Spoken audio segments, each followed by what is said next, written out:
Hi, my name is Hugh Hudson, and I am an assistant professor at the Graduate Institute of Art History at National Taiwan Normal University here in Taipei. And my presentation today is called Taiwan at the Asia Pacific Triennial of Contemporary Art 2022, and reflections on photomedia artists with Indigenous heritage in Taiwan, Australia, and New Zealand. Between Earth and Sky, Indigenous Contemporary Art from Taiwan, in this year's Asia-Pacific Triennial of Contemporary Art, comprises the work of 8 Indigenous Taiwanese artists, and is undoubtedly the most extensive exhibition of its kind to be shown in Australia to date. This signal achievement is worth reflecting on itself, but it also provides an opportunity to consider the varied circumstances of Indigenous artists in our region. While a growing body of evidence suggests the Indigenous peoples of Australia, New Zealand, and Taiwan may share ancestral links, they have each known quite different histories of colonization and post-colonialism, and so their current political and social circumstances are distinct in many ways. What they still have in common is their unique status as First Nations peoples, as well as the ongoing struggle for acknowledgement of and reparation for historical injustices, and equality of opportunity in the present. The focus of this presentation comes from my interest in photomedia. Photomedia has notably been embraced by Indigenous artists across the Asia Pacific, such that now some of the most widely recognized artists with Indigenous heritage work in photomedia.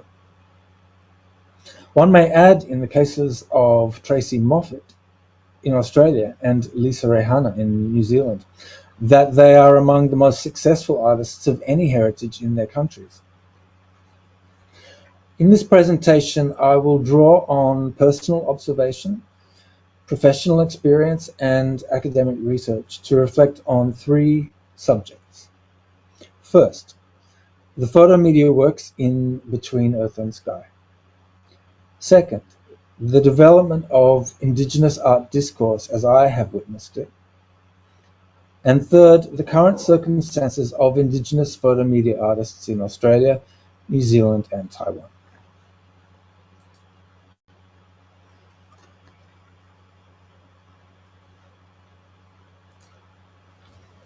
The starting point for this presentation is a discussion of Taiwan's contribution this year in the Asia Pacific Triennial at Queensland Art Gallery and Gallery of Modern Art in Brisbane, Australia. The Indigenous Taiwanese curators Man Ray Su and Etan Pavavalong and Australian curator Ruben Kian have brought together diverse work by 8 Taiwanese artists with Indigenous heritage. But here I will discuss the 2 works of video art by Fangas Nao and Dondon Hoon. It's probably significant that the work of both artists is concerned with the perpetuation of Indigenous customs and culture, albeit expressed through quite different artistic strategies. The preservation of surviving Indigenous culture and the recovery of lost or forgotten culture is a common concern of recent Indigenous Taiwanese art and writing. For example, it is evocatively described in Fezu Mukunana's autobiographical short story, My Dear Aki, Please Don't Be Upset, published in English in 2021. Mukunana is a woman of the Sao people, traditionally from central southern Taiwan, and is a Christian, married to a man of Han heritage. Her narrative takes the form of an address to the spirit of her grandfather.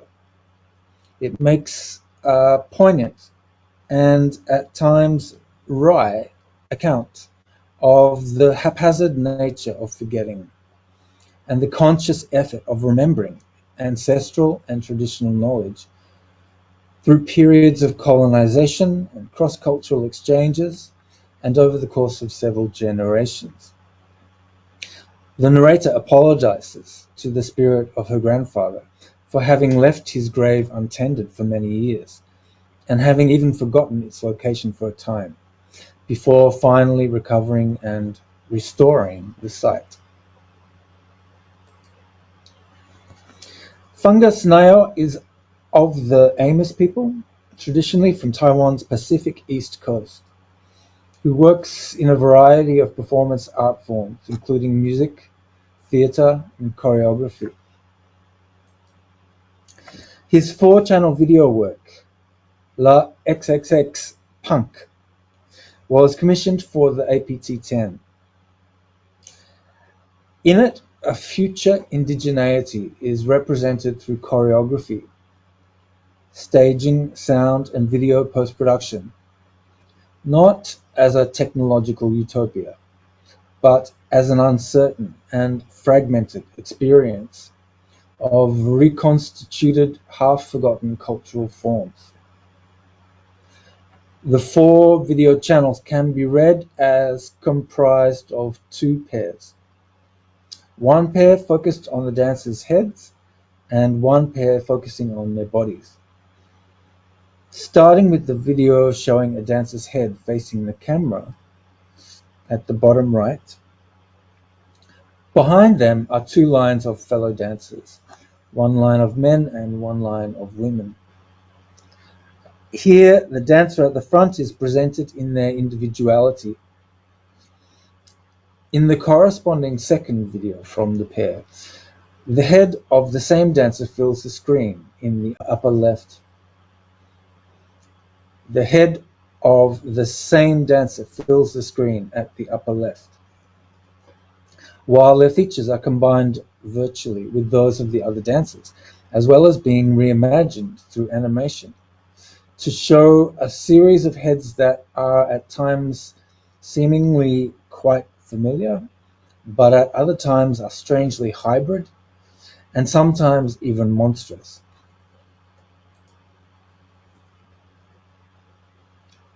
In the third video, at the bottom left, dancers move across the screen, wearing minimal flesh-colored costumes, their figures partly occluded by white screens. Here, it is as though we see them only partially and in an unadorned or blank state. In the corresponding 4th video at the upper right, the dancers carry items of indigenous costume in the air, seemingly uncertain of how or in what combination to wear them. So in these 4 videos, indigenous identity in bodies and costume is reconfigured in a somewhat puzzling kaleidoscopic vision.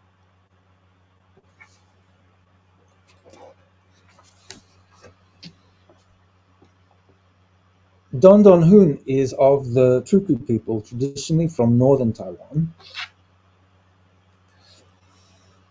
He has a series of 3 single-channel videos in Between Earth and Sky. The titles of the works are in the caption at the lower left. The first is subtitled Wound, the second is subtitled Maturity, and the third is subtitled Adornment. And the 3 together comprise the 3 Happenings series. Each video features a ritualistic performance by the artist, in which the role of bearer of indigenous customary knowledge is negotiated with fellow indigenous. In 3M, MLUQIH Wound, the neglect of one's customary knowledge leads to unhealthy alternatives of alcohol and cigarettes and preoccupation with money. In 3M, MHADA Maturity, attempts to express one's customary knowledge among others leads to disagreement and conflict. In 3M, MSPING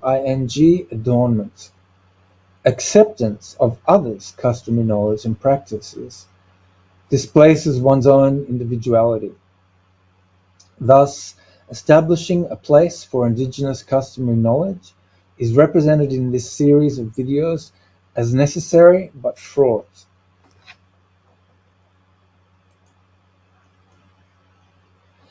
At this point, I would like to present something of a personal digression, being an account of how in my lifetime I've seen Indigenous art emerge as a central concern of contemporary culture and art history in Australia, how I have learnt to engage with it, and how I have maintained my particular interest in Indigenous photomedia in Taiwan.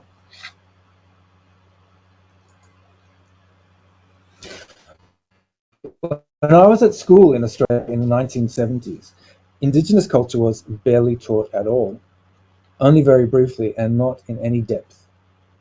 It was not until I studied art history at the University of Melbourne that I had an opportunity to learn more when a new course, Aboriginal Art and Culture, was established by Dr. Roger Benjamin in the mid-1990s. If I remember well, the content of the course was largely about what we might call neo-traditional Indigenous painting. This refers to the transformation of traditional designs from Indigenous body painting, bark painting, rock carving, and designs marked in the earth.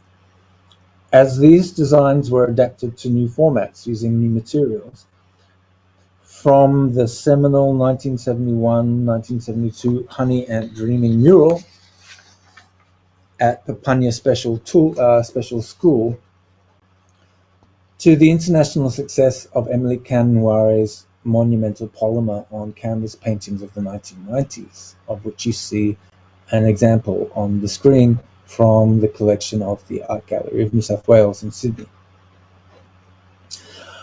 At the University of Melbourne, when I was studying, there were a number of issues around Indigenous discourse that we addressed. One issue was the fact that in the 1990s, contemporary Indigenous art was commonly divided into two categories: Aboriginal art in the broader sense, but usually signifying neo-traditional art, and the less well-known urban Aboriginal art, here referring to the work of Indigenous artists living in cities and working in contemporary media such as photography and video, often without explicit use of traditional Indigenous images, designs, or forms.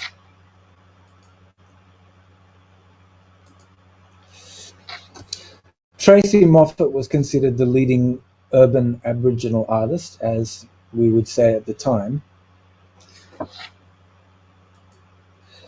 In particular, of course, we watched Moffatt's ambitious 1989 moving image work, Night Cries, a rural tragedy. It combines elements of Hollywood-esque melodrama, black humor, and art house sensibility, centering on the tedious existence of a woman with Indigenous heritage caring for an elderly white woman, possibly her mother, in a remote rural location.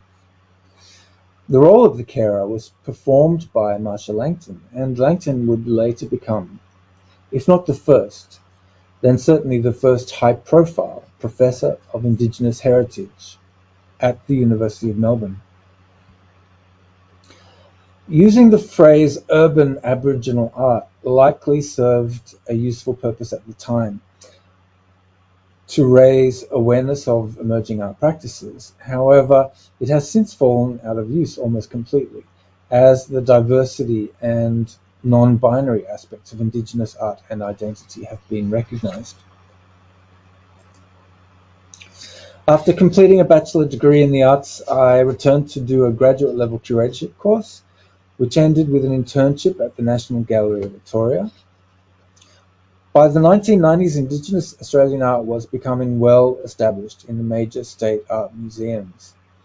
The National Gallery of Victoria had appointed Judith Ryan, now Judith Ryan AM, as curator of Indigenous Australian art, and as part of my internship, I assisted in the installation of the 1998 exhibition of Indigenous Australian silk batiks that she curated. The exhibition was called Rekiwara, Longcloth from Aboriginal Australia and the Torres Strait.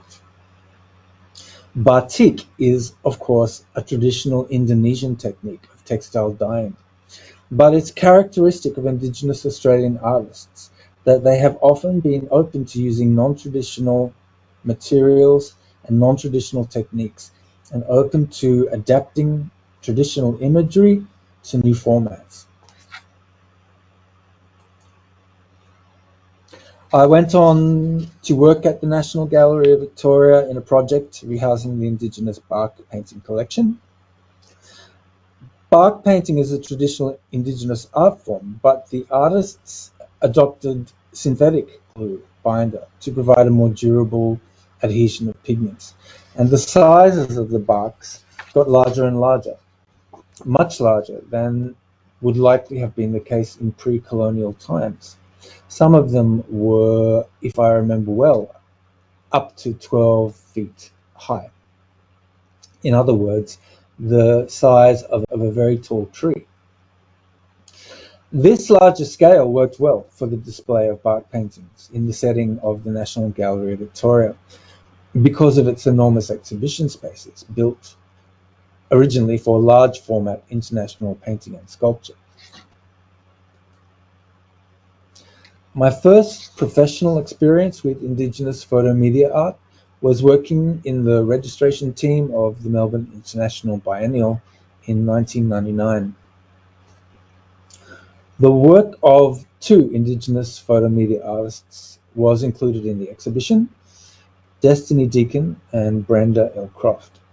I assisted with the installation of Croft's photomontage work, Westward Bound, which repurposes family archival images representing members of her prosperous urban family of Indigenous heritage. Imagery still rarely seen in mainstream Australian media. Eventually, I found work teaching Bachelor of Photography students at a private college in Melbourne, and this is where I acquired my interest in photomedia. For the college, I convened two iterations of the Ballarat International Photo Biennale Symposium. By chance, the Indigenous Welcome to Country for the 2015 symposium was provided by the father of Bindi Cole, now called Bindi Cole Chokka. Her early photographic work, Not Really Aboriginal, the title is called, of the work is of the series is called Not Really Aboriginal, from 2008, had been widely feted. The series features her own family with Indigenous heritage but fair-skinned, donning blackface as a riposte to those who might doubt the family's Indigenous heritage on such superficial grounds as skin color. However, years later, the artist is now less concerned of the value of such confronting identity politics, and her political views have also changed a lot, demonstrating the complex and sometimes fluid nature of discourse around Indigenous identity. Since starting work at National Taiwan Normal University, I have organized a moving image festival, produced a video project on Taiwanese photomedia art, and taken classes to study at Lightbox. In fall semester of last year, I opened a new course on contemporary photomedia art in the Asia Pacific region. The course begins with discussion of Taiwanese, Australian, and New Zealand artists with Indigenous heritage, and this provides the basis for the next part of my presentation. Australian photomedia artists with Indigenous heritage have established a substantial profile over the last 4 decades or so. The work of Tracey Moffatt, Destiny Deacon, Ricky Maynard, Michael Cook, Fiona Foley, Vernon Aki, Brenda L. Croft, Bindi Cole Chokka, Christian Bambara Thompson, Vicky Cumston, Brooke Andrew, and Lee King Smith has been widely exhibited and collected, and their names are known across the Australian arts sector, not only among photomedia cognoscenti. If one includes photojournalism, then one can add the name of Mervyn Bishop to the list. I'm not including the work of documentary filmmakers and feature filmmakers in the category of photomedia art, because the institutions that support and exhibit their work are usually not the same. However, it's worth noting that Screen Australia, the government-funded organisation supporting the screen industry, reported that in the 3 decades from the 1980s to the 2000s, 335 documentaries were credited to 133 individual Indigenous directors, while 11 feature films were credited to 8 individual directors. Naturally, there would be many contributing factors in the success of Australian photomedia artists with Indigenous heritage. However, I would venture that important factors would be the availability of higher education courses, allowing students to specialise in photomedia, and public art museums promoting Indigenous art. In Australia, students can enrol in Bachelor of Photography or Master of Photography courses, with some instruction in video usually offered in these courses as well. Or students can enroll in a Master of Fine Arts or PhD in Fine Arts, with the choice of using photomedia in their creative work. RMIT University in Melbourne claims to have the oldest post-secondary photography program still running in the world, and the number of higher education photomedia courses in the country has grown a lot over recent decades. It should be pointed out also that, as well as providing training for students, these courses provide employment to photomedia artists who can supplement their income with teaching. From the 1970s, photography gradually became recognized as an art form in public art institutions, with the appointment of photography curators, collecting photography, developing exhibitions, and contributing to photomedia discourse.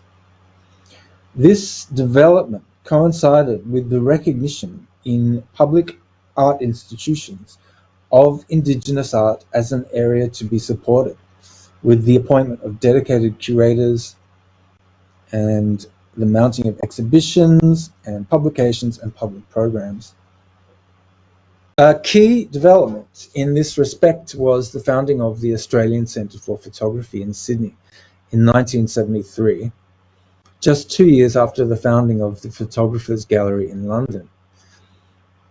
And you can see an early exhibition from the Australian Centre for Photography looking quite up to date in its in its manner of display. It was the Australian Centre for Photography actually that gave Tracey Moffatt her first major solo exhibition in 1989, in which she showed her immensely successful series, Something More.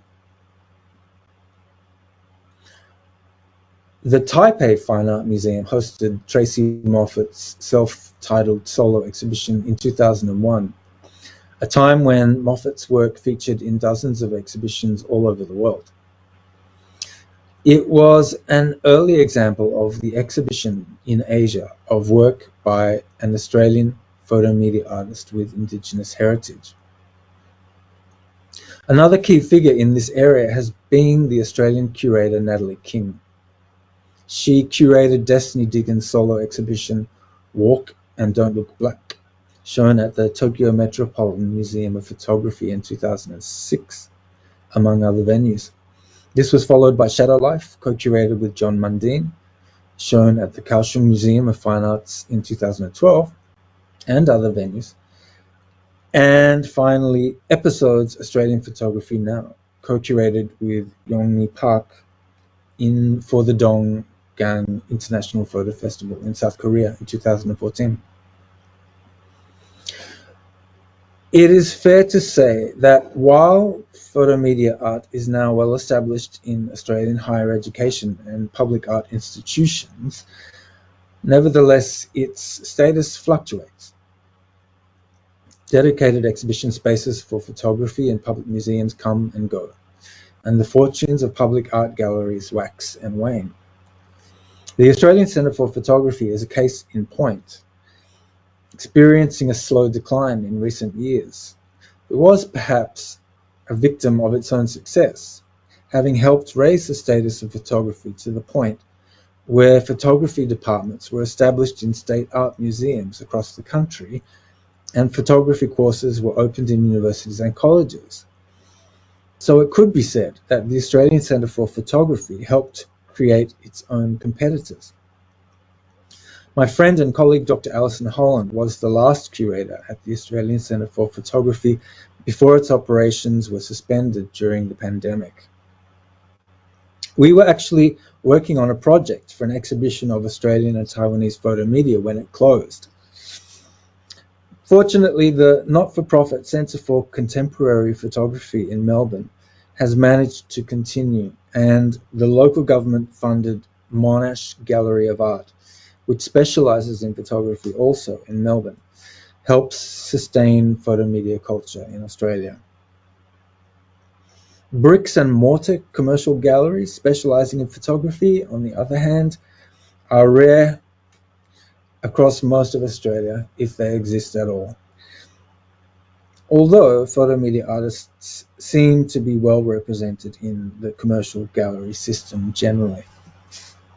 From New Zealand, Lisa Reihana's moving image work In Pursuit of Venus has achieved spectacular international recognition for its ambitious scale, technical accomplishment, cosmopolitan outlook, and rich content. I saw the work in 2018 at the Puluma Art Festival at the Museum of Contemporary Art in Taipei. Reihana has acknowledged the contribution that New Zealand's successful film industry provided in the technical development of In Pursuit of Venus Infected.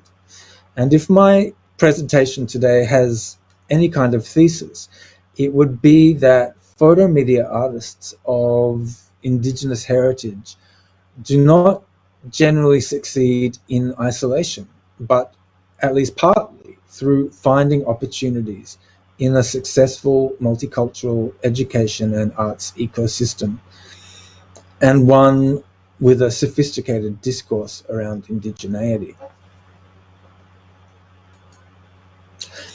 When I started preparing my course, Contemporary Photomedia Art in the Asia Pacific, I have to admit that I knew little of Taiwanese artists of Indigenous heritage. Speaking with Liang Xiaopin at Lightbox in Taipei, I learnt about Qin Cheng Tsai of the Bunan people, traditionally from the central mountain ranges of Taiwan.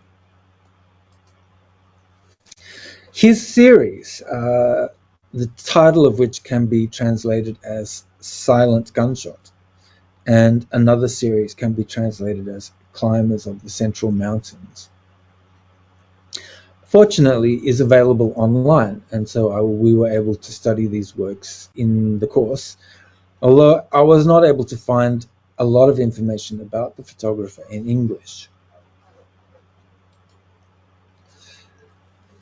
Nevertheless, it seemed to me that we could draw some parallels between the work of Qin Cheng Tsai and Australia's Ricky Maynard. Both have used black and white photography to document traditional Indigenous practices such as hunting, as well as landscapes of significance for Indigenous people. That said, there are relatively few Taiwanese artists with Indigenous heritage actively exhibiting photography today, to my knowledge. The reason for this is not clear, but it may result from fewer educational opportunities. There is apparently only one Bachelor of Photography course in Taiwan, but it is dedicated to photojournalism rather than art. I understand that there are combined photography and communication master's degrees. But again, these courses generally do not really train artists. Of course, Master of Fine Arts and practice-led PhD courses allow students to work in Photomedia in Taiwan, but it seems that few Indigenous students are enrolling.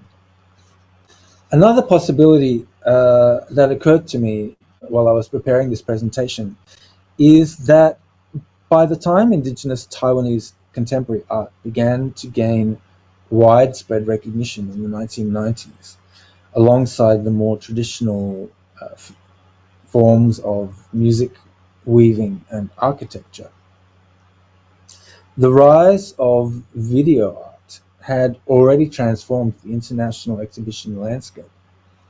And so it may be for this reason that whereas photography was widely practiced by Indigenous Australian artists from the late 1970s, the adoption of photomedia art in New Zealand and Taiwan has more conspicuously tended towards video.